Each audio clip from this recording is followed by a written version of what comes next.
You're alive. Yeah. All right. Somebody let me know in the chat if you guys can hear me, just so we make sure we're not having any technical difficulties. Seems like it's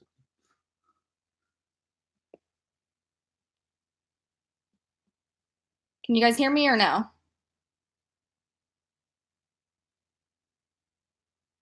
They're saying yes. Okay. All right. So Lotus was just in meltdown mode because we had my stepdad came and installed a new porch light. And most of you that follow us know that Lotus is reactive, even when he knows the person sometimes. So he just finished being in meltdown mode. Hi, Lotus. So he's not real happy and he's panting because he was all wound up.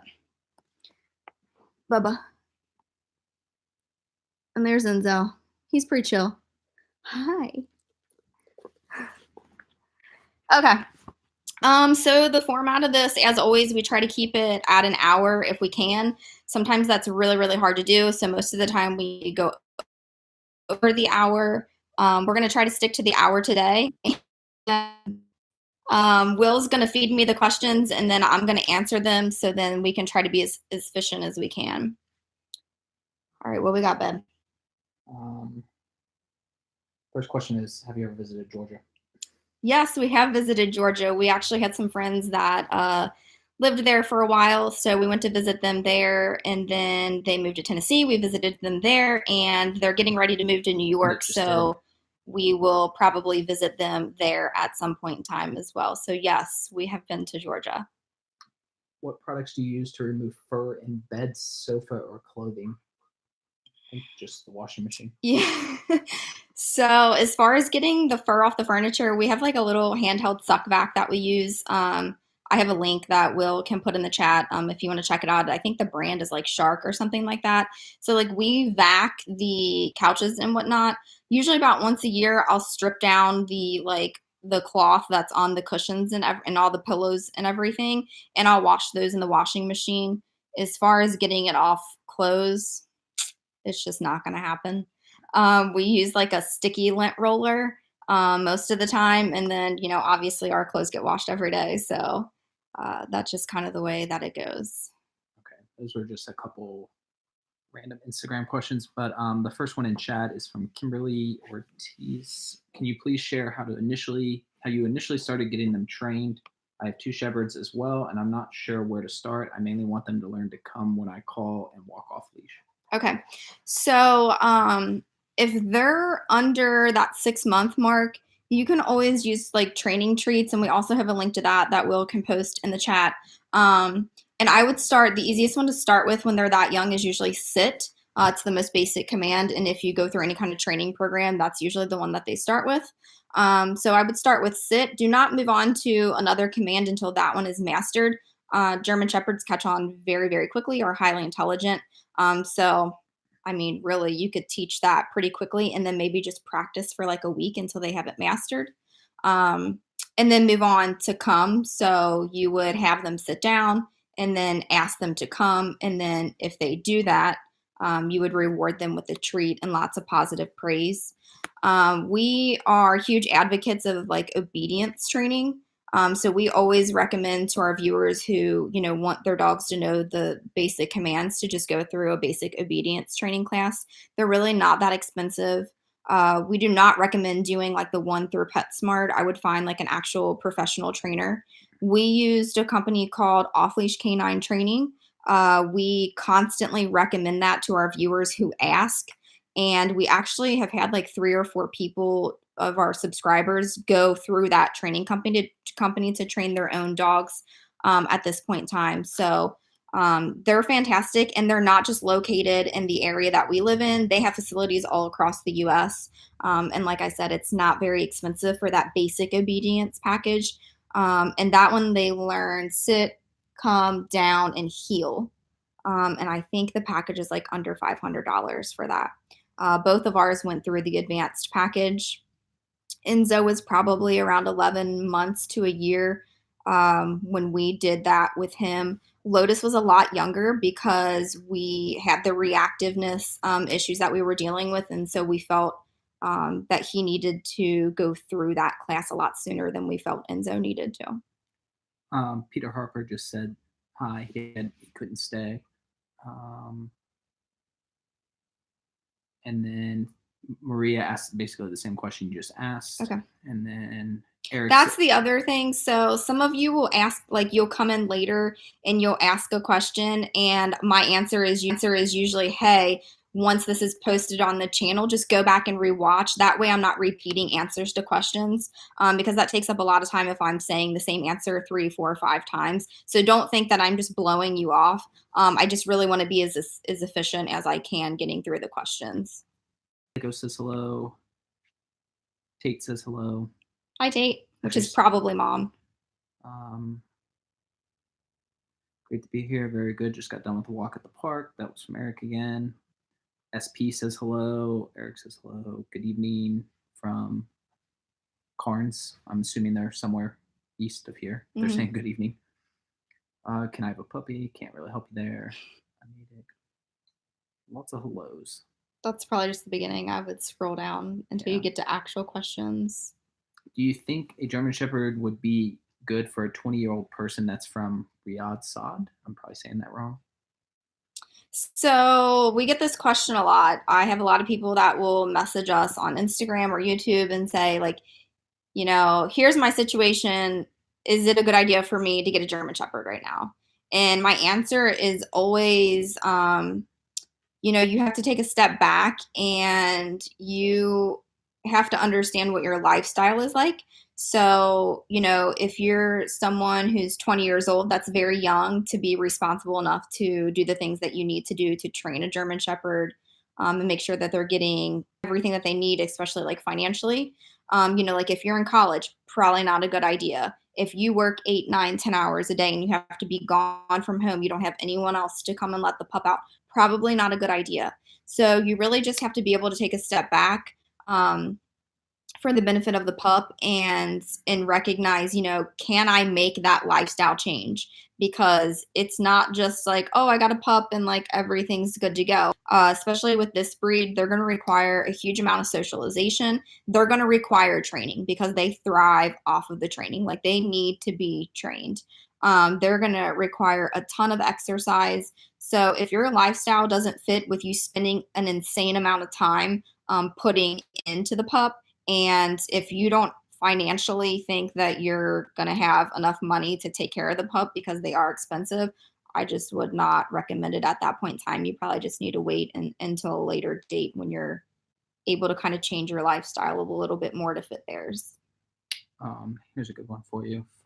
There's still a lot more hellos. From Scott Hughes. And it says, we're going to be taking our new German Shepherd to OffLeash Training in Cincy. Yeah. Did you do the board and train or other sessions? So so they have like lots of different packages. Who was that from, Scott? You said. They have like the basic obedience package, which is 4 weeks, and I believe that that's the cheapest one. And then they have the advanced, which is 8 weeks. That's the one. It's just 4 hours. Yeah, it's not technically a 4 weeks long. It's 1 hour each week for 4 weeks, 1 hour each week for 8 weeks. Then they have like a board and train program, and then they have like a few other just like random ones that are like specific to other needs. I would not recommend the board and train unless you are in like an extreme circumstance where like you feel like there's no way to train that pup except for to send them away. Even Tim told us he wouldn't suggest it for Lotus. Yeah, so like those of you that have followed us for a significant amount of time, Lotus is reactive. It's a very extreme situation, and it has gotten much better, was much worse. And we actually reached out to our trainer. We're pretty close with him. We can text him at any time, and he is more than willing to give us feedback and kind of guide us.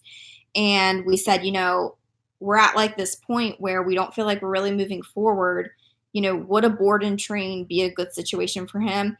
And he said, absolutely not. It's not severe enough. So you really don't want to do that board and train unless you're in like an extreme circumstance. And I think that one's like the most expensive package that they have. I believe it's like around $4,000. It may even be more than that now. Um, I would highly recommend the either basic or the advanced package, because what happens is you get there and you'll go on like a Wednesday for 1 hour, and he will basically talk you through how that command should look and work. He'll teach you how to do it. He'll show you how to do it by doing it with your pup.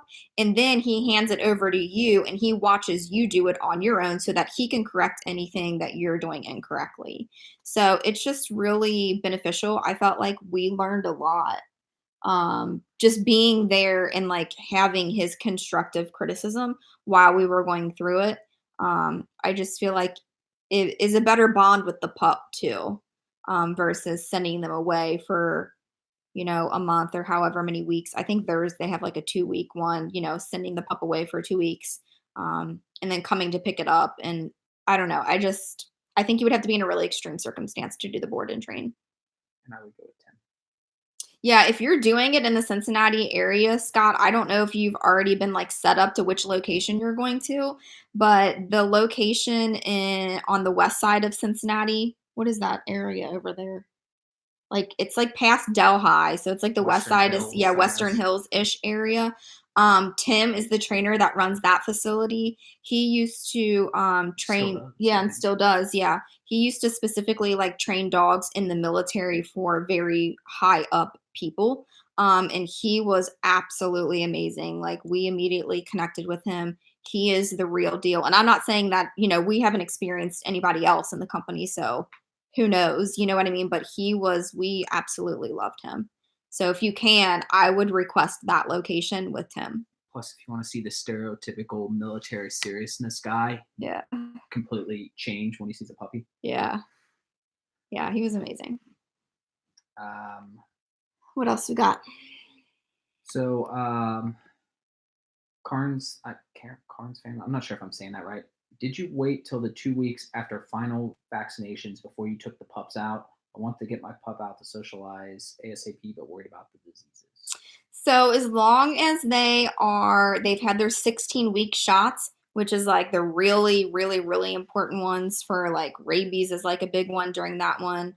Um, There's a couple other parvo, like they get like their last parvo one. But there's quite a few that they get at you typically around that 16-week mark. Once they get that vaccination, it should be perfectly fine. I wouldn't, our vet never told us to wait 2 weeks. Like she literally was like, all right, you're good to go, because we were antsy too. We were, especially with Enzo. We were ready to get out and about and let him be around other dogs and go to the park and not really have to worry about anything. So us personally, we did not wait the 2 weeks. Our vet did not tell us to wait 2 weeks. I've never heard of waiting for 2 weeks afterwards. I would think that you're good to go. But if you're not comfortable with that, then you just need to go with your gut feeling there. Austin asked the same thing about the boarding. You already answered that. Um, SP said, I want to send some things to the pups. Is there anything I should stay away from? Certain ingredients. So we're just really big on like as natural as it can be. So you could just use your best judgment. Like there's not anything specifically that we super stay away from. Like if you send treats, we'll for the most part, unless there's like something absolutely terrible in there. But they usually like to be like grain free. What are some other things? Just like really what you Yeah, I said. mean, just as natural as it If can be is if really it what we look smells for. like food, Yeah. Like, if you feel like you can eat as a human, I feel like that's, like, the best way to like, human grade is, like, the best way to go. And they love antlers, which don't have, like, any ingredients in there, so, like, you're always more than welcome to, like, send antlers or something like that. We appreciate you sending anything at all. or just letters. Yeah, or just letters. The letter that we got this past week was, like, my favorite thing. So, I mean, I loved all of the things that we've gotten so far, but, like, the letter was seriously, like, the best thing ever. Cree's Crazy Life. I got two new German Shepherd Husky mixed puppies. Oh, those are like double dogs. Ooh. And I don't know what to feed them. They will be 8 weeks on the 26th of this month when we bring them home. Wow. Wow, you are going to face a challenge with the German Shepherd Husky mix. So, when we first started hunting for pups, Will was like, I've just always liked the way that Huskies have looked. Like, can we kind of look into that? And I was like, oh, I've always wanted a German Shepherd. Clearly, I won that argument, but it was mostly because Huskies are so insanely high energy and exceptionally hard to train. So, I'm gonna wish you so much luck with two of them. You might actually lose your mind. But as far as your actual question, we feed ours a brand called Gentle Giants. Initially, we used to feed them Royal Canin for German Shepherds, and we made the switch. It's probably almost been like a year now to Gentle Giants. Um, with the Royal Canin, they have like specific puppy and then specific breed. So you can like actually get the breed and puppy. And then like at 12 months, you would switch to that same breed, but the adult version of it. With Gentle Giants, it can be fed to puppies all the way through adults. So that is kind of one benefit to it. So I would just suggest kind of researching a little bit. You can look into the two that I've mentioned and see like kind of what the differences are and what you might like one versus the other. Our pups, I will tell you, prefer the Gentle Giants to the Royal Canin. So they go crazy over the Gentle Giants one. We used to have issues getting Enzo to eat the Royal Canin. And then once we switched to the Gentle Giants, we've had no issues with him eating at all. Stardust LEDs asks question, who is your favorite? I assume they mean pups. You don't have a favorite. Yeah, we don't have favorites. They're both mama's boys though, for sure. And I think that's just because they're home all day with Will most of the time, and so they're just used to him. So I feel like they tend to like miss me a little bit more because I have to actually leave the house every day to go to work. So they're pretty attached to me. I would say they're both mama's boys. Stephanie Blaze, that can't be right. How will you know if the breeder is selling their puppies at a reasonable price? Really just It compare. depends on what you're looking for. So, like a show line pup is going to be priced differently than a working line pup. Um, there are like so many different variations of like bloodlines and their coats. You got a long coat, you got a short coat, you got black sable, you got tan sable. It really truly is probably going to come down to their bloodline. And that's a good question that you could ask the breeder. That's not a question that we asked because we weren't educated enough in the area when we got Enzo. Like we literally were just like, hey, this seems like a really good place. We researched them. They got good reviews. Like everybody said awesome things. Like wasn't a big deal. Now, if we got another one, I would ask more questions. But But basically $800 on up. yeah, I would say like anywhere from like that $800 range. I've seen them upwards of 2,000. I've seen them more than that. Yeah, and we've You even can pay seen them. 5, 10. Yeah, I mean, you can pay insane amounts, but I would say for what you're looking for, like if you're looking for kind of the situation that we're in with our pups, I would say in that $800 to $1,000 range would be a good price. Beth Merritt, I can say that name. How did you get Lotus used to stores such as Lowe's? My German Shepherd is having the same struggle as Lotus, but only in stores. He is 1 year old now. I don't know what video Beth is watching, but Lowe's is not used, or Lotus is not used to Lowe's yet. Yeah, he's better. still very fearful, but you can tell he's come a long way if you watch some of the older videos. So here's the thing with that, and we get this question all the time too, like, how do you, like, my dog hates this. How can I get them used to that? So your natural reaction as a human is, my dog hates to go into stores and in public places. So let me just keep him away from those public places and those stores. You're actually going to want to do the opposite of that. So what you need to do if you're trying to conquer a fear like that is you actually need to expose them to the things that they're afraid of. We do that with multiple things with Lotus because he's afraid of so many different things. He hates to be out in public. He hates to go in stores. So what do we do every week? We take him to Lowe's. We take him out in public. We take him in the post office. The more you do it, the less fearful he'll become. And then with him being reactive to other dogs, I mean, he's the most reactive thing that he has is to other pups. So what do? We take him to a dog park. We don't go into the dog park, but we walk the perimeter of the dog park. Eventually we'll get in there. Yeah, Maybe I a couple mean, years. it's not a quick process. It's a very long process. So you just have to really be patient and understanding. Um, but yeah, I mean, just really expose them to the things that you want them to be okay with. All right. Wander the liner. I Maybe you guess it's should just stop trying to read yeah. names. How do you guys feel when or if you come across people that make the comment they're only dogs? Nisha tends to delete and block users from YouTube. I do. She does not do well with the negativity. So Will has a very thick skin, and so do I. In real life, I have a very thick skin. When it comes to YouTube and people putting negative comments on Nisha's still getting used to it. the channel, oh, I'll never get used to it. Will's fine with it. He's very good at deflecting or replying in a way that is nice, and really he is able to just very deflect very well.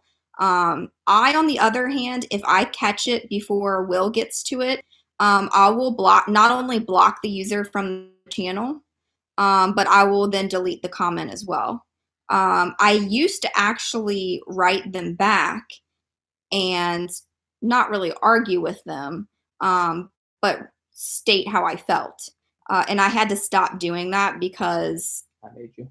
well, not necessarily that he made me, but it just wasn't a good situation to be in. It didn't make me feel good. And Will was like, "Yeah, you shouldn't really be doing that." So I'm somewhat okay with it being on there. I will just tell Will, "Hey, can you go on and take care of this comment for me?" If I Constructive criticism is fine. if I'm not okay with it, I will just immediately delete it. And a lot of the times, like last night, he was like, "Hey, there was a negative comment on there. I just wanted to let you know that I went ahead and took care of it." So like he went ahead and commented back to the person, and then I know that I can just ignore it from that point on. It's really tough. But we don't get a lot of them. We honestly don't. Like, our subscribers are the most amazing. You guys are the most amazing people out there. Like, you guys are so positive, so supportive, and so thankful, like, all the time.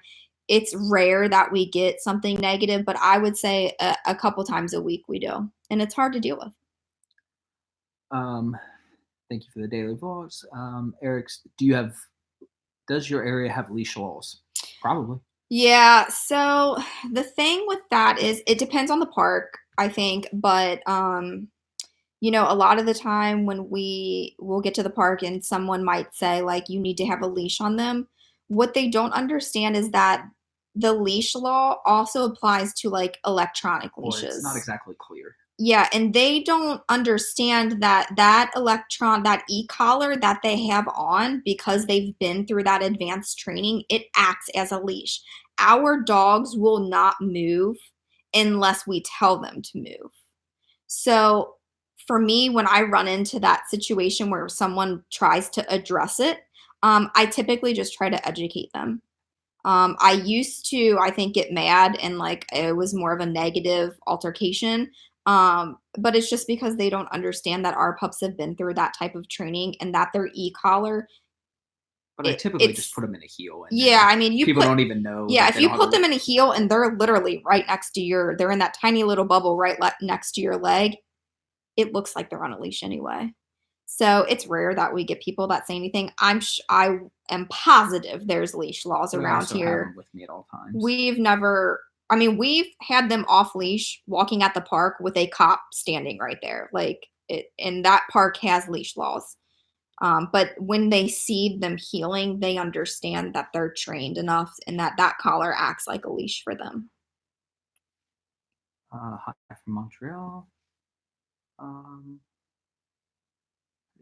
that's a question about the heel that you answered already Okay. earlier in the video. Do you think a 12-year-old German Shepherd? Do you think a 12-year-old German Shepherd? Because I am 12. There might be like a translation error there or something. So if Maria wants to restate that question.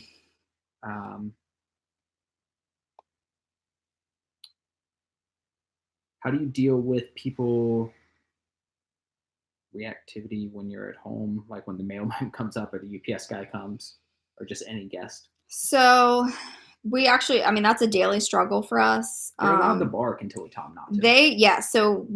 You never want to take their voice away. And we get this question a lot too. Well, not really a question. We get a statement on YouTube where people say, isn't there anything that you can do about Lotus whining so much?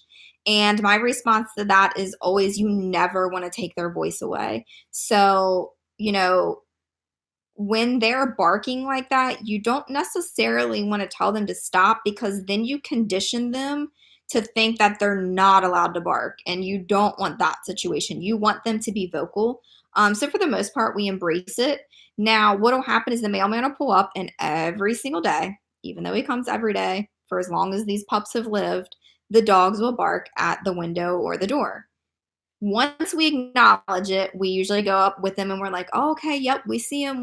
All right, yep, we got it. He's out there. Yep, good job. And then we walk in the kitchen, we give them a treat, and then they have to stop barking at that point in time. And they know now, because we've trained them, that that's the expectation. So if they bark after that point in time, then there's a consequence to that.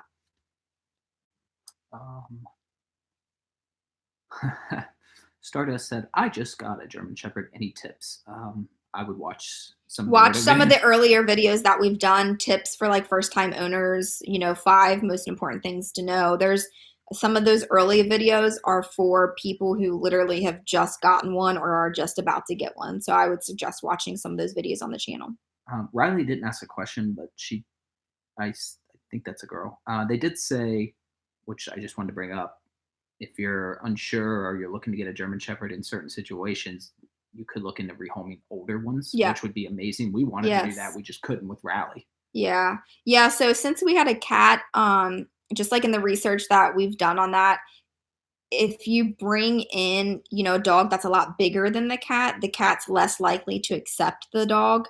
So we attempted to, when we got them, to make sure that they were smaller than Rally. And Rally knows she's complete different demeanor when they're a puppy. She lets them get away with so much. Yeah, the cats understand when they're babies, and so they're so much more accepting of, okay, I get it. Like, this is a baby. They have no idea what's going on. So that's the only reason why we got ours as babies. But yeah, if you're in a situation where you can rehome one, and we have subscribers that do that all the time. Like they will, I was just talking recently to someone on Instagram who got one from a shelter, and I think she's like 8 months or a year old or something like that. I mean, yeah, that's amazing. If you can get them out of the shelters, yeah, I would suggest that 100%.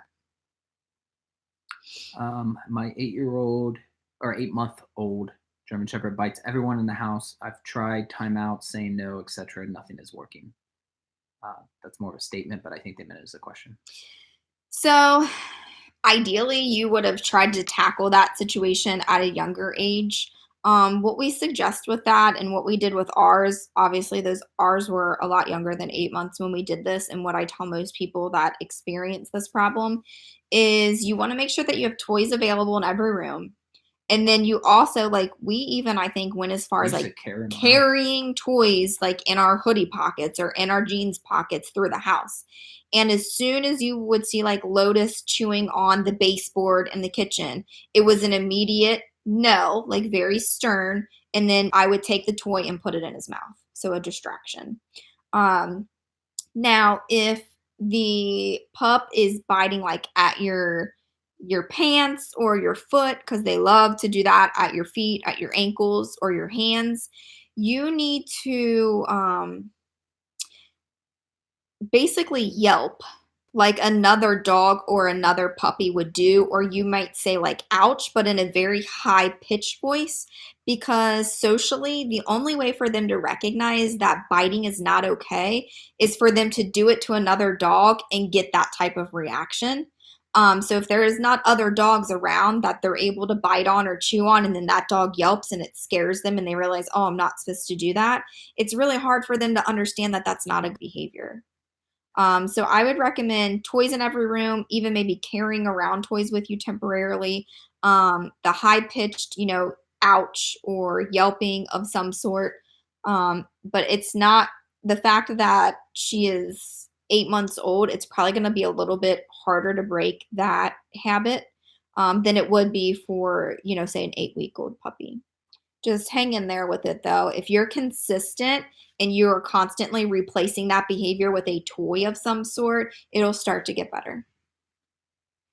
Growing up with Daphne, my German Shepherd is a little over a year, and I need some basic obedience classes, but there's nothing in my area. Um, I assume Where are they located? they don't say. Oh. I would probably start by seeing if off-leash is available in that area. Yeah, I would mean, if there are- recommend always like off-leash training, search them first. They If you did so well that I would drive someone. as well, I mean, you won't regret it. If not, I think off-leash even does a video. Like videos, people are in certain situations where like they live somewhere very remote, but they want to train their dog. And so they'll actually do certain, I believe, so like Skype them and they walk through that process with you. I would investigate that and see if that's an option, or I would even see if there's one semi close to you. And it would be worth the drive to do that with them. What's this here? Oh, I think that's a super chat. We've never gotten one of those before. Do you want to keep on going and then we'll No, get to that? I would definitely answer that one. So first, thank you, however you want to say that, for the super chat. Fendencio Vargas. I know I did not pronounce that correctly. Close. Close. It says, how do I train a stray older traumatized GSD? So I'm assuming that they used to be a stray and then now you've taken them in, and probably due to being a stray, they're traumatized. That's going to be a very slow process. So the first thing that I would recommend with any traumatized dog is make sure that you've built a bond with them, and that they fully trust you. Because if you don't get to that point, sure that you've that bond, and that they trust you and they understand that you're not going to. And since there is some trauma that went on there, is I would definitely, and that's the same thing kind of with Lotus. He wasn't really traumatized, but that I would recommend a professional trainer at that dog, because again, this situation is going to be much different than just taking a normal dog and getting them trained.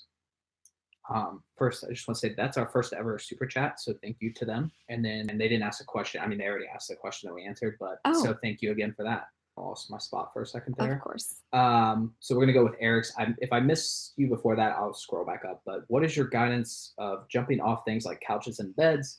I know you have the platform for the cars, but what about the house items to avoid? We have an 8-month-old shepherd.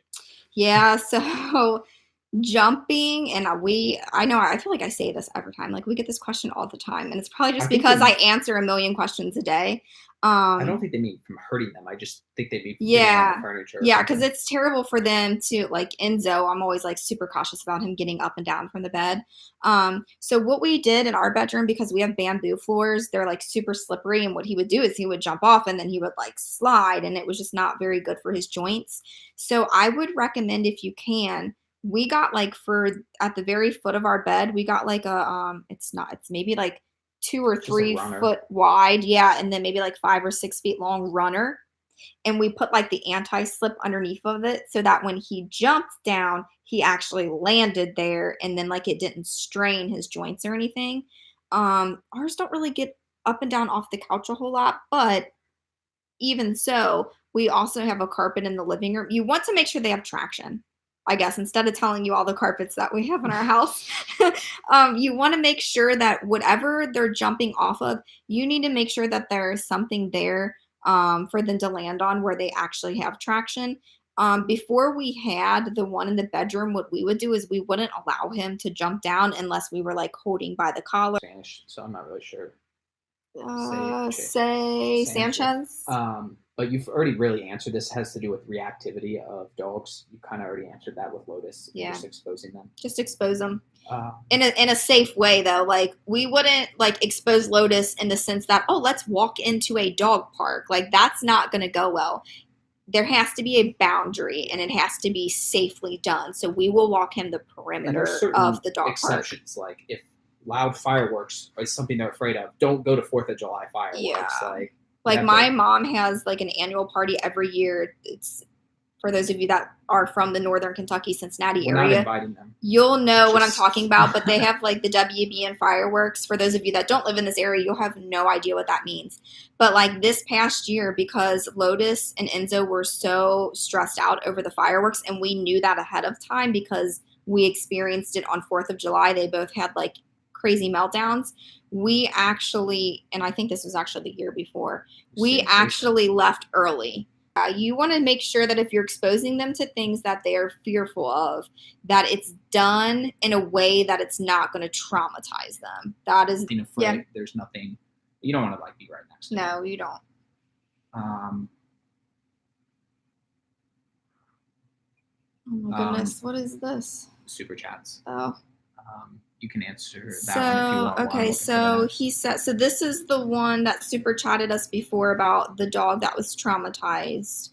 Had him for 3 years now. He's healthier, treating him for worms. He trusts me, but only listens to sit and is antisocial with other dogs. Yeah, that makes complete sense. So I'm glad that you've had him for a decent amount of time now. So that's fantastic that because a lot, people continue to do this. So I'm so happy that you've kept him for 3 years, even though it's probably been somewhat of a struggle for you and probably for him too. But I'm glad that you have built that bond and that he's being treated for worms.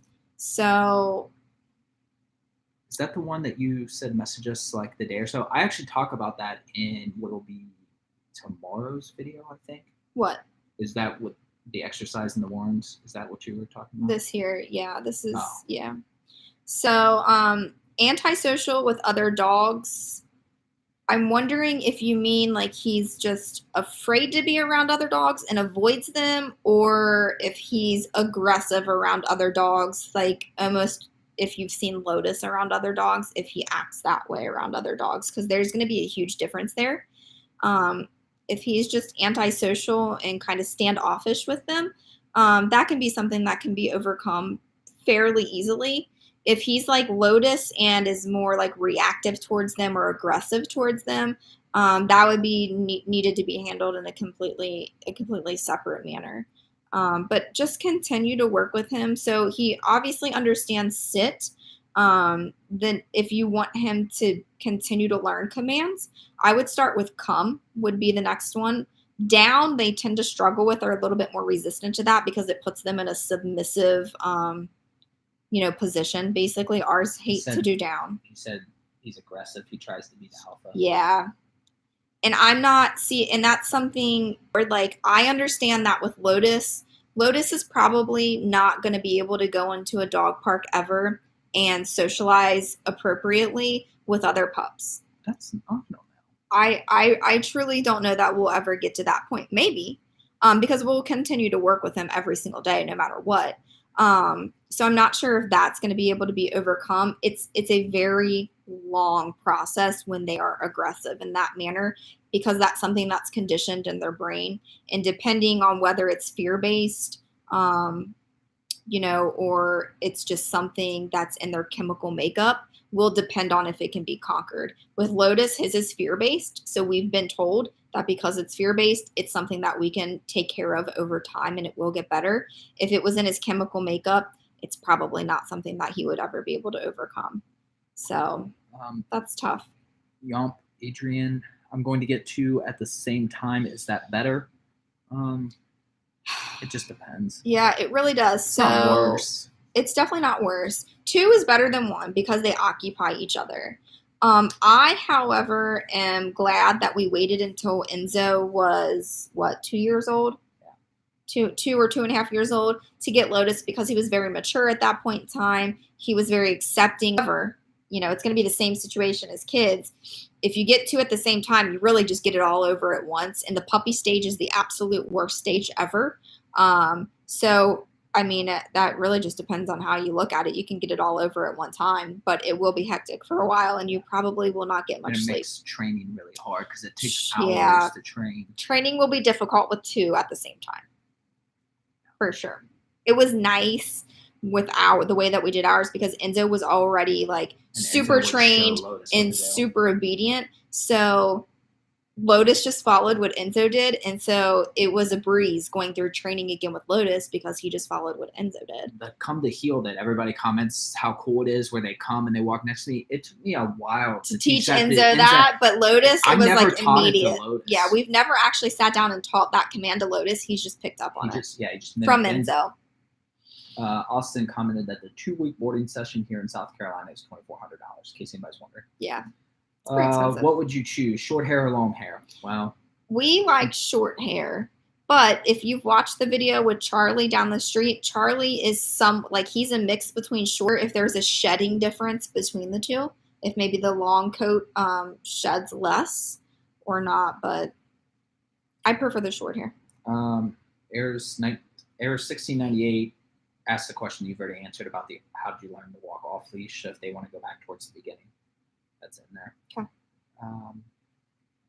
I'm in Scotland, so no rabies here. He gets a second back at 10 weeks. Oh, I thought that's just a comment, I guess. Okay. Did you always give both Lotus and Enzo vitamins since they were puppies? No. So you should not start vitamins or supplements until they are 6 months of age. I think Enzo was a year. Enzo was older because we, again, with him, the first time around, we're not educated that German Shepherds, because they are prone to joint problems, hip dysplasia, elbow dysplasia, that type of stuff. We just weren't educated enough to know that Enzo should have been getting supplements, especially for how large he was at that age, at about 6 months. With Lotus, it was 6 months to the day we started him on that and deal with that normally. So wait until they're about 6 months old. But yes, we always encourage people to put them on joint supplements. But confirm with your vet. Yeah, confirm with your vet. Obviously, we don't have any kind of medical degree. Riley does, but she's not talking. SP just said they were glad you won the argument, Nisha. She listens perfectly to most of the commands, but heel is not great. I don't want to use the language, but any advice on how to make her listen to heel? You've kind of already answered that by just going through the training. Yeah, just going through the training. The thing with ours is when Enzo learned heel, he wasn't great at it either, and it probably took weeks for him to be like the legit heel. We practiced insanely with ours. I mean, it was every day we were practicing with them once they, learned the command from the training. Samantha asked, what are some different bones I can get from the pet store to help clean their teeth? Antler's the cleanest. Yeah, we don't really use bones. Beef shank, I think, is the one. And loves that thing. I don't really like those. That's just my personal opinion. They smell gross to me. They make a mess when they eat them. Like, you have to have them outside in the grass, and then you got to do a full wipe down of the arms and the paws and everything, because all of the meaty, smelly stuff gets all over them. I don't recommend the beef shanks. Now we have given them to them in the past, and I'm sure we will. Yeah, I mean, just keep an eye on them. Yeah, they need to be monitored when Hector asked, do they fur a lot? I assume you mean shed, and yes, they do. Yes, they shed a lot. We have a robot vacuum, Roomba, and it runs twice a day. In addition to that, we vacuum the carpets once a week, and we have a little push broom that we use on the bamboo floors in the in-between times of Roomba running. Yes, they shed a lot. What if I got a stray older German Shepherd? We kind of already talked about that, but nothing wrong with adopting. Nothing at all. Gordon, haven't seen him in a while. Yeah. Haven't done a live stream. His name isn't Gordon, though. I think it's Nick. I think it's Nick. Did you look at the sprats? I think you did, actually. I don't think we ordered them, but you did look at them. I did, but now I'm drawing a blank on what they were. It's like a British word or something. Yeah. How did you get the barking under control? We kind of already talked about that. Yeah. You don't want to ever take away their voice. If you want to go back, though, I do talk about the barking situation. So once this is posted on the channel, you'll be able to go back and rewatch it. Samantha asks questions about the healing and having issues. You answered that earlier. Taylor Meg says, my German Shepherd is barking at a possum. Ours bark at possums, raccoons. Lotus doesn't bark at nothing, though. It's always something. It's always something with Lotus. We may not see it, but it's there. Yeah, like I'll look out, I'm like, there's nothing out here, but like we've learned that there is something out there and we just don't see it or hear it. Fidencio Vargas. So this is the third one I think that he has put through here. So he's only friends with my Chihuahua mix. He does try to be friends with others, but always fights first to establish strength, but they only fear him. They love, like, German Shepherds are notorious for, like, especially males. They want to be the alpha dog. It's just like, that's just a part of their nature. So that completely makes sense. And if you watch the video between Enzo and Charlie, where Enzo is trying to establish that he's the alpha and Charlie's like, no, I'm the alpha. And they kind of like have a standoff of it. And so that's completely normal though. And, you know, and Charlie knows, like Charlie, we've been playing with him since he was a baby. Like, I mean, a pup, like 8 weeks old. And so like he doesn't, like, I feel like we've even been like at a park before and like the other dog's like, yeah, no thanks, I don't want to deal with this. Oh yeah, all the time. I'm the muddy. Oh, sorry, I said the park word. Excuse you. Your spot again. Well, I didn't lose it, but it said should, like, why you should get a German Shepherd. There's not enough hours in the day to answer that question, so can you tell that we're partial to German Shepherds? Although I do get this question a lot. People will ask me, if you get a third dog or when you get a third dog, will you get another German Shepherd? Probably not. I think that when we go to get a third one, that we're probably going to want to experience a different breed, not just for ourselves, but also for our viewers too. Like, not everybody out there has a German Shepherd, which the majority of the stuff that we talk about applies to every dog breed. But I just think that we'll wind up experiencing a different breed when we go to get another. It's not happening in this house, so you'll see a video that says we're getting a new house before you see that. Yeah, we'll be moving houses before we add another pup to our family here.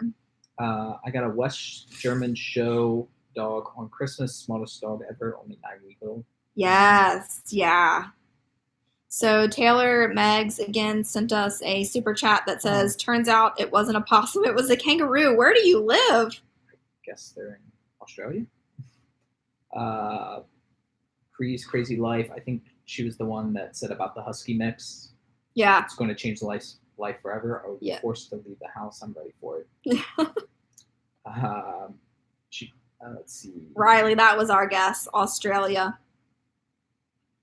My German Shepherd pup Maisie is afraid of every male person beside my husband. That was by Miss Slevin. Any suggestions?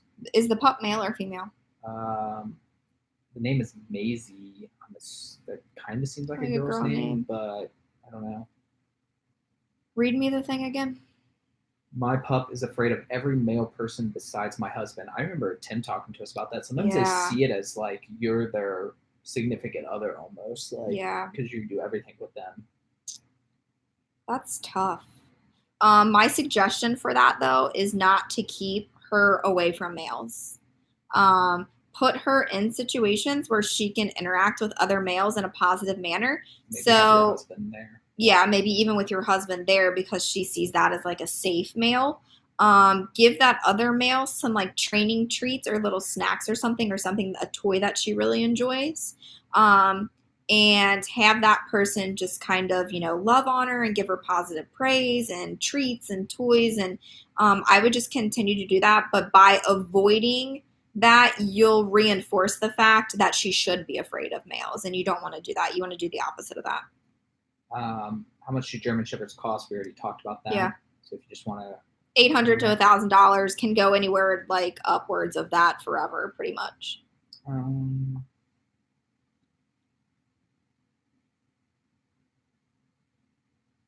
Thank you. I once got into an argument at work after a comment was made. I now put myself in timeout when I hear these comments. Yes, It's Gemma and Lyra. I think that's somebody that I talked to through comments, I believe. This crazy lady wants them to see the front door. I don't know why your mom said that, but I currently own a German Shepherd who is a rescue and had PTSD issues. Yeah.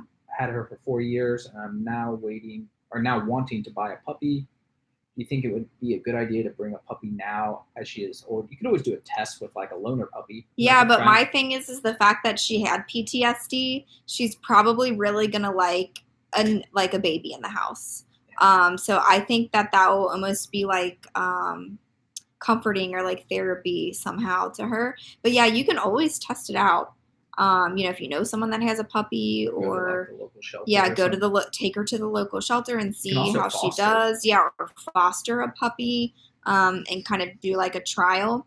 But I would, yeah, I mean, even though she's, that old, I still think that it will be fine. Maria asked, do you think a 12-year-old could train a German Shepherd? I think if they were taught the right way. I mean, yep.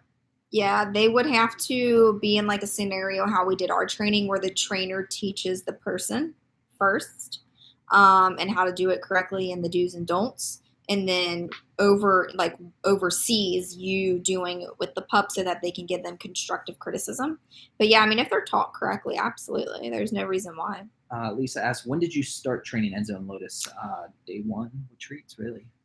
On our own, yeah. I mean, we did small things like sit, and I don't even know if we worked on, little things from the very beginning. But as far as when we went through the training class with them, Enzo was around a year and Lotus was 5.5 months, which is the earliest that you can go through a training program. If you're going to a reputable trainer, a reputable professional trainer will not train a pup before that 5.5 month mark. Jessica asks, my dog barks at me when playing fetch. Should I just let her carry on? Yeah. She's just being vocal. They're a vocal breed. You know the difference between happy and like if you see Enzo and Lotus play in the yard, Lotus hardly ever barks, but like Enzo is barking loudly the entire time. It's just playful. I would allow that to go on. I don't see any issue with that. We have neighbors who knock on the window to distract my dog, and she always barks at them every time she goes outside. Any idea on how to get her to stop? Yes, I would. I would tell your neighbors to stop doing that because they're instigating the situation. So, like, I would never allow someone to continue to do that on our window because now that dog has been conditioned to think, well, the neighbor knocks on the window, so I bark because this is my house and this is my territory. So then when they see the neighbor outside, their automatic response is to bark at that person and not like them because that's what they've been conditioned to think. That's going to be very hard to undo. Taylor asks, what time is it in? I think they're asking, like, what time is it here? And it's now it's almost 2 o'clock. Yeah, 1:56. SP, they are not just dogs, they are family. Yep. We agree. Lotus most likely will outgrow his vocals. Has to do with dogs' mental development. Could be, yeah. What age should I start training? We just answered that one. Yeah. I'm going to be rehoming an adult German Shepherd as soon as I get a new place. Awesome. We love when people rehome them. We got huge baskets of toys. OMG, I'm so excited. Oh, that's the one that's getting the Husky mix. Oh, boy. We're actually going to go through our toys today. Yeah. The pups don't know it yet, but we are. How will you celebrate 10,000 subscribers? It will be here soon. Patiently waiting. I know. It will be here soon, and we cannot believe that we're already going to be at 10,000 subscribers. Like, that's such a insane number to me. I don't know what we're going to do to celebrate that situation. We were kind of talking about that the other day. Yeah. I don't know. We'll see. What time is it? Yeah, okay. Yeah. And then make sure you're talking loud enough for people to hear you. Do you ever do meetup with local subscribers? Not so. We haven't thus far.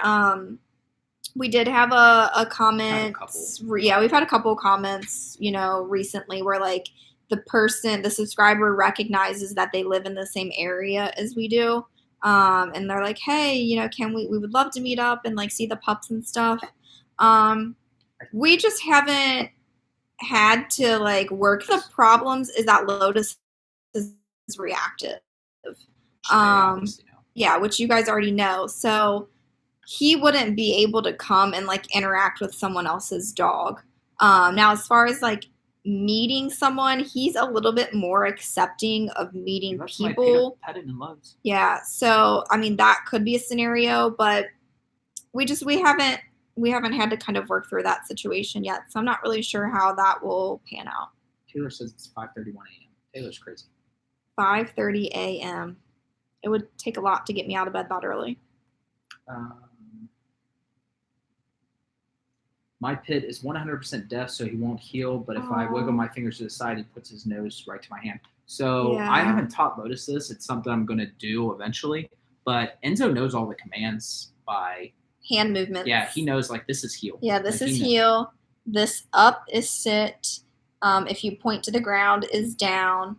Arms open. Arms open is break, where they can be released. So Enzo could technically do all of his commands through hand motions. Lotus, does he know the break one? I think he knows the break one. Yeah, he knows break. He knows most dogs can figure out the he can do the sit and I think the down, but I don't think that he knows the heel. So yeah, but Enzo knows all of his by hand motions. And I don't know why Enzo knows it. Like, I don't remember what the thought process. I don't remember if Tim told me. Tim told us that like, yeah, I think he said like, and it wasn't for purpose. He was just like, like he would associate that. Like we started doing that for heel, and he just picked up on it very quickly. Any suggestions about digging? Oh my goodness, I don't even want to talk about digging right now because it's not funny. It's just like any bad behavior, though. You just gotta redirect it. You should see the backyard. And here's the thing. The digging never happens on my watch because you're never here. Well, one, I'm not here, but when I am here, I'm monitoring the dogs constantly. Will likes to go outside with the pups and wash the car. So he doesn't have his eyes on the pups the whole time, and they're out there doing things in the yard. So then I come home, and all of a sudden, I'm like, where did these 3 huge holes in the yard come from? And he's like, yeah. And I'm like, yeah, what? How did they get there? So I really don't want to discuss the digging thing.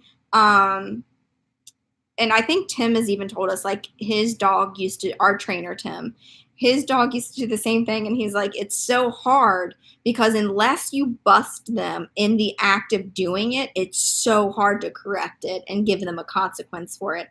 When I do catch Lotus doing it, he gets stimulation on his e-collar, and then he comes inside and he gets inside of his crate for a timeout. But the problem is, oftentimes I catch it 3 seconds after it happens. Yeah, and you can't do anything after it happens is the problem. It's like if he's already done digging and walking away, you can't correct the behavior. And that's why because he's not getting dumb. When he hears me move, he stops. Yeah, that's why getting them to not dig is so difficult. That's a hard one.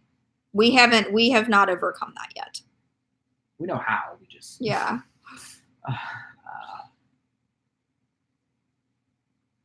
My friend had a good laugh the day I moved her shepherd. Keep trying to get in my truck to come with me. Oh, yeah, that's funny. Do you need to do the training course when they are puppies, or can you do it when they're older at 6 months ish? We kind of already answered that. Yeah, so you don't want to start before 6 months. However, you can start at any age. You can have a 10-year-old German Shepherd that you've adopted from a shelter and take them to training. Absolutely, yeah. Taylor asks, can you do anything about shedding? You can deny it. Denial is your friend. We have and I can have Will put the link in the chat. There's a brush called the Furminator brush. And if you do that for 5 or 10 minutes every day or every other day, you will notice an insane difference in the amount that they shed. That's what I would recommend. Do you guys ever disagree on how to treat your pups? Yes. Yeah, because Nisha is very strict about our budget until the pups come involved. And then it'll be fine. We don't have any kids, so all of our resources go to things that benefit the pups. Can you let them sleep on beds or out of the crates, or should they usually sleep in the crate? So we get this one a lot too. So I always tell people, when you get the pup, start out with crate training them. That is, they usually get pretty used to that crate fairly quickly. The first couple weeks are going to be really rough. Then I would have them sleep in that crate every night for 3 or 4 months. So once they're at that 3 or 4 month old mark, let them out of the crate at night, keep them a little bed in your bedroom, or if you want them to sleep in bed with you, allow them to do that. If they regress and they get up at night and they're into stuff or running around or getting into toys at night, put them back into the crate for a month at night. Then do a trial and error again. Let them out, see how they do. Enzo, we let out of his crate at night when he was probably 5-ish months old. Lotus was a little bit younger than that. We were a little bit more lenient with him when it came to that. Once he was crate trained, we were fine with leaving him out just because Enzo was out and he really just followed what Enzo did. So Enzo slept, so Lotus slept. So yeah, I would say, at that 4-ish month mark, they can be out and about as long as they're behaving at night and not keeping you up or anything. Somebody asked what size crate. Basically, I just put it in the chat, the link. We get the large. The link is in the chat. Get the biggest one.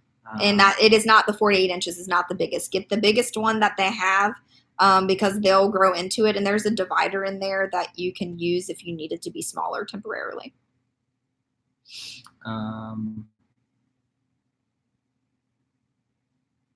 Hold on. Gordon asks, can we remove? I guess somebody has like an inappropriate avatar or something. I'll have to look into that. Give me a second. I noticed your yard isn't fenced in the front. How did you train them to stay within the yard? We started that really from day one. I mean, it's really just the off command if they get too close. But they didn't know the off command then. So really it was once they got to like the line that we didn't want them to cross anymore, we made it very adamant, like was like one that we constantly use. Like for some reason that deters them. They're like, oh my gosh, what does that mean? So we would do that or no.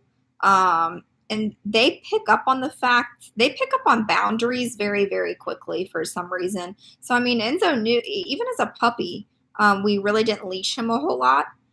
Before he was trained, we really didn't leash him a whole lot unless we were going to the park. And he knew that he wasn't allowed to leave the front yard. You really just kind of establish that boundary at the beginning. So know what that boundary is before you get out there and start testing the waters. All right, I see what Gordon was talking about. Yeah, sorry, I did not see that person. I will get rid of them. There's always somebody. Yep. Yeah, if anybody sees something like that, just let us know. Yeah, if anybody puts anything inappropriate in the chat or they say a word that you don't like, just let us know. Yeah. To be honest, I don't really look at the avatars, so yeah. I didn't even notice that.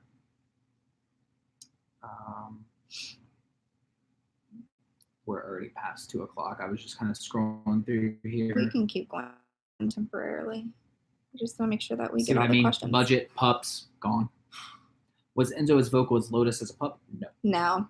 We thought Enzo was very, very vocal until we met Lotus. And Enzo was vocal in situations. And then it was like, wow, Enzo's the quietest dog ever. You never hear him. Unless we're leaving. Thank you, Gordo. Have you ever took the pups on a road trip or traveled with them? We took Enzo to Tennessee. Took Enzo to Tennessee to visit our friends that we were talking about earlier. To Nashville, Tennessee. They have 2 pups of their own, and Enzo, you guys know if you watch, Enzo gets along with everybody and all the pups and everything. So we took him. We stayed for a day or something like that. That was before we had Lotus. Yeah. Yep. Yeah. And then. But since we've had both, we have not traveled. I want to adopt a German Shepherd from a shelter when I'm financially ready. Any thoughts? I also want to get a female. Make sure if you can that you get their background. So if the shelter has any information of where they've come from, what they've been through, were they taken care of? Have they been deprived of things? Were they being fed appropriately? Because a lot of them are like, super skinny and whatnot because they're not taken care of at all. So I would ask as much as you can to know about the background of the pup because knowing that information will help you build a better bond and will kind of give you some insight on how you need to handle things for the future. Enzo does not have a heart issue, so I'm not sure what you saw in the video. Maybe I was given the heart pills or something. Maybe in Yeah, the video. he gets the heartworm. They both get heartworm pills every month. Enzo has had like an elbow issue, but that was a while ago, and I don't think that we've talked about that in a video, but I have messaged people about it. I take my 5-year-old pup to the dog park to socialize. He wants to play with other dogs, but when they engage him, he runs back to me. That's just normal. It's normal. He's scared. It's okay. Once you have trained them, how long can you leave them alone for while you're out? That doesn't really have anything to do with training necessarily. Yeah. So that's all going to be based upon your personal preference. So Will and I are, and it's probably more me, but I also think Will and I are mostly on the same page with this. We do not leave them really more than 4 hours. It's happened, it's happened, and there have been times where it's like we got to be gone for 5 hours. Like that is what it is.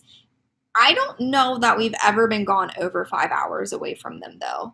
But as you know, most dogs can stay home for 8 hours by themselves, 10 hours by themselves. But it's our personal preference that we don't leave them really over that 4-hour mark. And if we're out and about, I start to get very anxious around that 4-hour mark. And I'm like looking at him like, we got to go. Like, we need to wrap this up because we need to get home.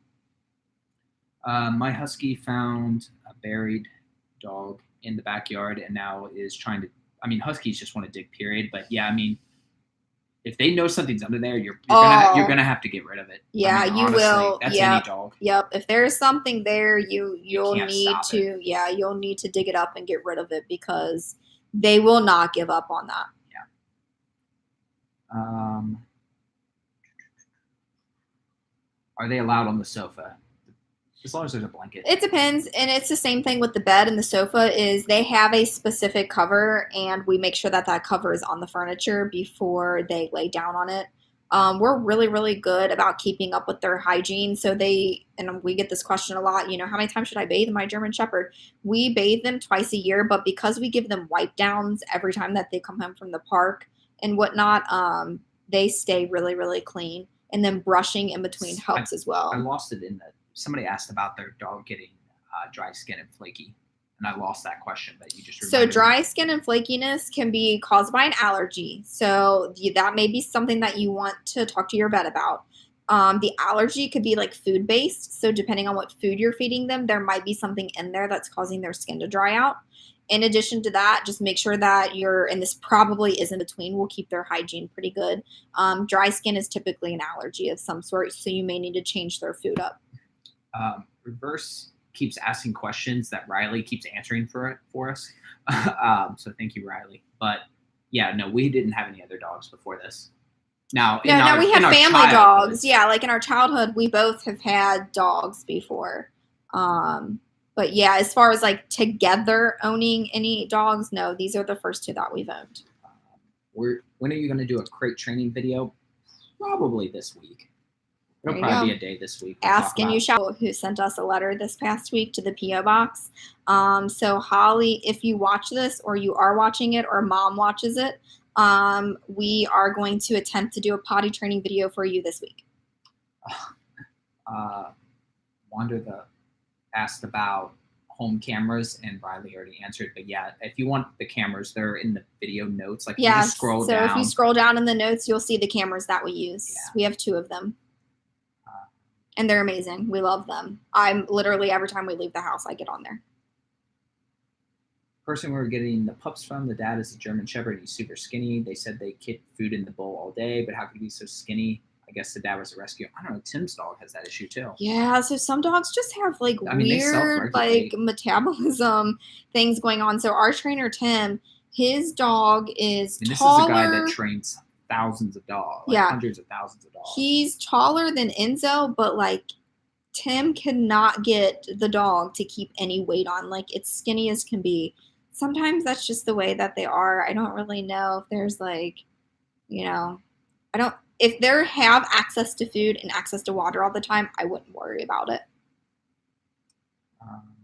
Did Enzo and Lotus jump on you guys as puppies? We're haven't 100% fixed that on Lotus. Lotus still does. Enzo cheats. He jumps next to you. Enzo will jump in the air next to you so that he doesn't actually jump on you. So Enzo cheats. But as a puppy, he really wasn't like It wasn't too bad. he wasn't really like a jump on people type of pup. Lotus has always jumped, and that is a thing that we work He on jumps daily. mostly on you. Yeah, it's mostly me, like, when I get home or when I wake up because they're already up and doing things and out and about, and then, like, I come out of the bedroom and he gets way overly excited. We work on that with him every single day. We have not been able to overcome that yet. Um, any sensitivities to any particular kind of food or allergies? Not really. Nisha thinks Lotus is allergic to peanut butter, but I'm not convinced he is. So we've given it to him, like, 2 or 3 times now, and both times he has been very, very ill at his stomach. I think it may be something in the specific peanut butter that we're using. So I've talked about maybe getting a different peanut butter and trying that one. It's just, I don't really want to put him through being sick at his stomach for 12 hours or 24 hours just for peanut butter because they have so many other snacks that they eat. It's just not worth it. I was thinking of a bath 1 time every 2 months would work, but 2 a year, I don't know. You kind of already answered that because of the wipe downs. Yeah. If you keep up with our hygiene in between, but they really should not, especially with that double coat, they should not need to be bathed more than 2 or 3 times a year. But I mean, sometimes a wipe down is pretty extensive with them. So. Yeah, we have a video on like the whole wipe down process. Why did you switch dog food? I think you already answered that. Why we switched from Royal Canin? Well, I mean, like it wasn't really for anything health wise. So there's There wasn't anything bad about Royal Canin necessarily. It's just we kind of just liked the Gentle Giants better. How do you deal with leash reactivity? Our dogs don't know what a leash is. That's probably not something that we can speak to just because ours. Enzo doesn't. I'm going to be honest. Enzo doesn't know how to walk on a leash. Enzo does not. Nope. And, really, that was a lot of the reason why we chose to do like a training program that had heel in it. Because I would take him to the park and put him on a leash before he went to training.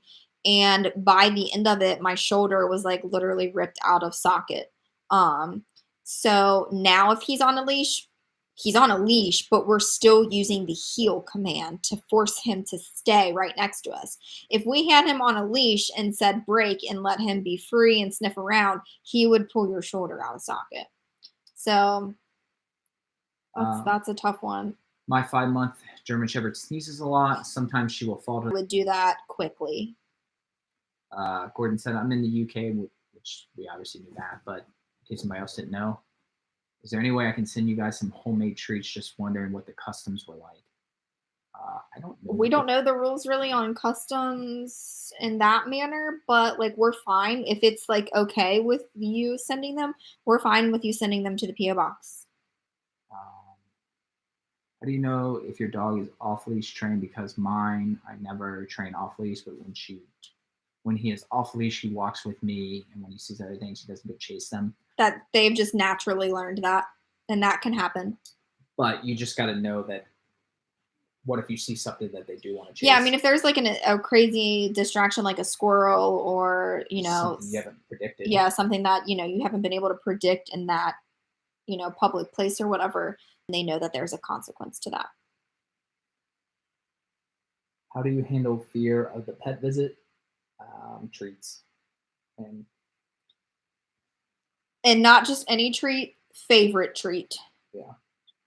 Yep, we give them to them. I like literally the last time went in Target, bought a fresh bag and handed them to the vet as soon as we walked in the door, and that just you can ask for a prescription for something that will take the edge off. Yeah, we've done that before with Lotus when he was super, super stressed out about going to the vet. Yeah, there's like, medicine that's not like, I don't want to say hurtful, but it's just more natural that can help them kind of cope with that anxiety. My dog doesn't want to eat that. That's fun. There's no Gentle Giant food in Croatia.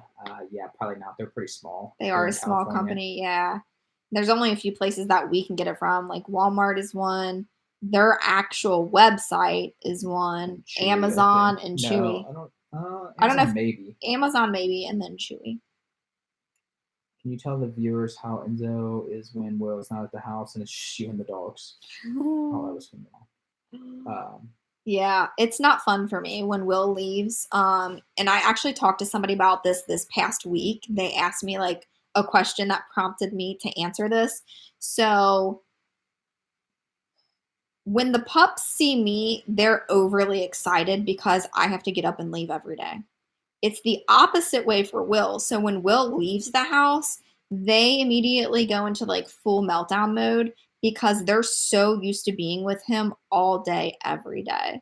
So it is rare that I'll stay here at the house if Will has to leave and leave me with the pups because it's so like it's insane. Like it gives me such high anxiety because they constantly pace. They're more protective and aware of their outside surroundings because they're like, dad's not here, so we really have to step up our game and protect mom.